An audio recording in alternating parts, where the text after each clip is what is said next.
Hi all, welcome to life of Kousi channel. So எல்லாரும் ஹாப்பியா இருப்பீங்கன்னு நம்புறேன். ஸோ வாங்க நம்ம இன்னைக்கு ஆம்பூர் பிரியாணி எப்படி செய்யறதுன்றத பார்க்கலாம். வாங்க வீடியோக்குள்ள போலாம்.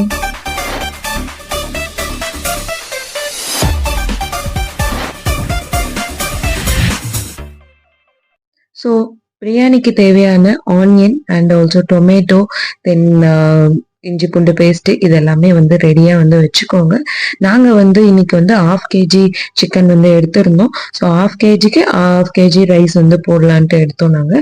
ஸோ உங்களுக்கும் அப்படி வேணும்னா நீங்க மெஷர்மெண்ட்ல எடுத்துக்கோங்க. ப்ராசஸ் ஸ்டார்ட் பண்ணும் போதே அரிசியை ஊற வச்சுக்கோங்க. சரிங்களா? அது ஒரு 3 times வாஷ் பண்ணிட்டு நாங்க பாஸ்மதி ரைஸ் தான் இன்னைக்கு எடுத்தோம். நாம ஆஸ் யூஷுவல் தாங்க, எண்ணெயில வெங்காயம் அதுக்கப்புறமா ஸ்பைசஸ் எல்லாம் போட்டுட்டு நாங்க கொஞ்சம் கேஷ்யூ நட்ஸ் எல்லாம் ஆட் பண்ணியிருந்தோம். எல்லாத்தையும் போட்டுட்டு நல்லா ஃப்ரை பண்ணுங்க கொஞ்சம். தென் பார்த்தீங்கன்னா கொஞ்சோண்டு ஜிஞ்சர் கார்லிக் பேஸ்ட்டு ஒரு 2 to 3 ஸ்பூன்ஸு. ஆக்சுவலி நாங்கள் பார்த்தீங்கன்னா மேரினேஷன் பண்ணியிருக்கோம் சிக்கன் அண்ட் ஃபிஷ்ஷு. ஸோ அதையும் நான் காமிக்கிறேன். ஃபஸ்ட்டு ஃபிஷ் மேரினேஷன் பார்த்துக்கலாம். ஸோ அப்படியே கூடவே ஃபிஷ் ஃப்ரை பண்ணலான்னு நாங்கள் ஃபிஷ் ஃப்ரையும் நான் மேரினேட் பண்ணி வச்சுருக்கேன். ஆக்சுவலி நான் வாங்கியிருக்கிறது ஐலா ஃபிஷ் அண்ட் தென் நெத்திலி ஃபிஷ் வாங்கியிருந்தேன் நான். ஸோ நல்லா மேரினேட் பண்ணிவிட்டு அப்புறம் பார்த்தீங்கன்னா சிக்கன் மேரினேஷன். ஸோ கர்டு, அப்புறம் கொஞ்சம் ஜிஞ்சர் கார்லிக் பேஸ்ட்டு, தென் சால்ட்டு, அப்புறமா கொஞ்சம் ஸ்பைஸ் பவுடர்ஸ் எல்லாத்தையும் ஆட் பண்ணிட்டு ஒரு 1/2 hour நல்லா மேரினேஷன் ஆச்சுன்னா பிரியாணி ரொம்ப டேஸ்ட்டாக வரும். ஸோ கண்டிப்பாக நீங்கள் இதை ஃபாலோ பண்ணுங்க. தென் பார்த்தீங்கன்னா கொஞ்சம் கலருக்காக எண்ணெயிலே நீங்கள் ஸ்பைஸ் பவுடரை ஆட் பண்ணிக்கோங்க. தென் எண்ணெய் கொஞ்சம் பத்தலை, அதனால நான் எண்ணெய் லேட்டராக கொஞ்சம் ஆட் பண்ணிட்டு நீங்களும் ஆட் பண்ணிக்கோங்க. கொஞ்சம் சிம்லே வச்சு ஃப்ரை பண்ணிக்கிட்டு ஈஸியா இருக்கும். தென் சாப் பண்ண டொமேட்டோஸ் ஆட் பண்ணிக்கிட்டேன் நான். டொமேட்டோஸ் நல்லா ஃப்ரை ஆகட்டும், கொஞ்சம் டைம் கொடுங்க அதுக்கு. ஸோ நம்ம ஆல்ரெடி கர்டு மேரினேஷன்ல ஆட் பண்ணதுனால இதில் நான் ஆட் பண்ணல. சரிங்களா? உங்களுக்கு வேணும்னா லைட்டாக நீங்கள் ஆட் பண்ணிக்கலாம், அந்த டேஸ்ட் வேணும்னா. தென் பார்த்தீங்கன்னா it's time to put our chicken.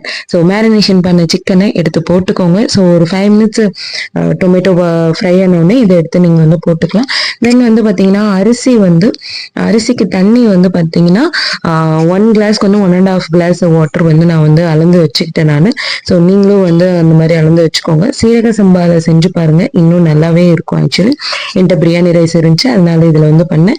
Next time சீரக சம்பா ரைஸ்ல செஞ்சு வீடியோ போடுறேன் நான். ஸோ உங்களுக்கு இந்த மாதிரி பிளாக்ஸ்லாம் பிடிச்சிருந்தா கண்டிப்பா லைக் பண்ணுங்க, கண்டிப்பா கமெண்ட் பண்ணுங்க. இன்னும் எப்படியெல்லாம் வீடியோ குவாலிட்டி இம்ப்ரூவ் பண்ணுன்றதை கண்டிப்பா கமெண்ட் பண்ணுங்க. So I will follow that. நான் கண்டிப்பா சண்டே ஆனா சமையல் பண்ணுவேன் வீட்டில். ஸோ நான் அதையும் நான் உங்களுக்கு ஷேர் பண்றேன். சிம்பிள் தாங்க. வெளியில போயிட்டு நம்ம வாங்கி சாப்பிட்றதுக்கு பதிலா அழகா வீட்டில் கறி எடுத்து நல்லா செஞ்சு சாப்பிட்டாதாங்க எனக்கு ரொம்ப சாட்டிஸ்ஃபைடா இருக்கும்.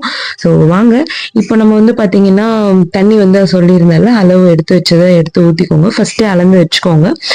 தென் உப்பு காரம் பார்த்துக்கோங்க. ஸோ எங்களுக்கு காரம் பத்தல, அதனால லாஸ்டா கொஞ்சம் பிரியாணி மசாலாஸும் கொஞ்சம் வீட்டில் இருந்த குழம்பு மிளகாத்தூளும் நான் போட்டுவிட்டேன் நான். ஸோ பிரியாணினா பிரியாணி மசாலா தான் யூஸ் பண்ணணும்னு இல்லை, நம்ம எந்த மசாலாஸ்னாலும் யூஸ் பண்ணிக்கலாம்.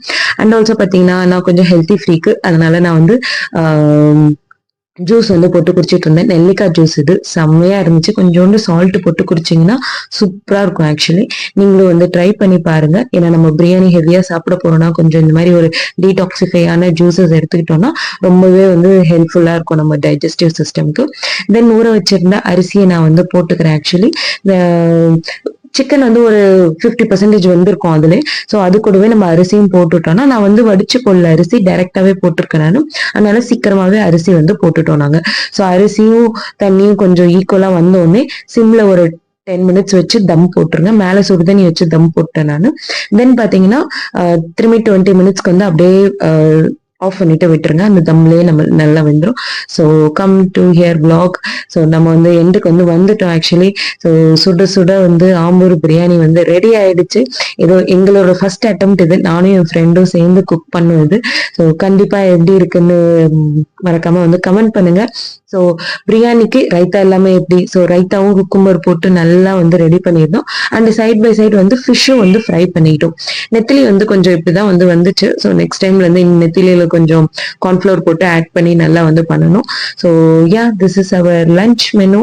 ஸோ பிரியாணி, ஐலா ஃபிஷ், அப்புறம் நெத்திலி fish, then with raita. So thanks for வாட்சிங். பை பாய்.